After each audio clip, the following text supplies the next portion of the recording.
నిజామాబాద్ జిల్లా దర్పల్లి మండల కేంద్రంలోని లిటిల్ హార్ట్స్ పాఠశాలలో ఇంగ్లీష్ సబ్జెక్టు కు సంబంధించిన ఈఎల్ఎల్ ఎఫ్ఈఎస్టి కార్యక్రమాన్ని నిర్వహించారు. ఈ కార్యక్రమంలో విద్యార్థులు ఇంగ్లీష్ సబ్జెక్టు కు సంబంధించినటువంటి అన్ని విషయాలను వివిధ రకాలైన పాటల, నాటికల, నృత్యం మరియు యాక్టివిటీస్ రూపంలో సులభంతరంగా ఏ విధంగా నేర్చుకోవచ్చు అనే విషయాన్ని నేర్పించారు. ఈ కార్యక్రమంలో పాఠశాల కరెస్పాండెంట్ బూకా అల్లాడి శ్రీకాంత్, హెడ్ మినిస్టరీస్, సాధారణ విద్యార్థులు మరియు తల్లిదండ్రులు, ఉపాధ్యాయులు పాల్గొన్నారు.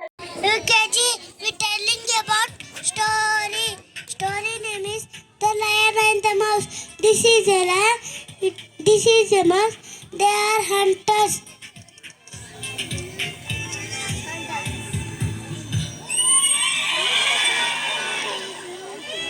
One day, lion was a fast sleeping, and mouse was a playing near lion.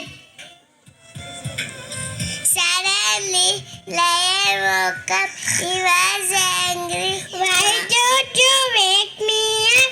I will eat you. I am sorry. Please don't eat me. I will help you someday. How can a small animal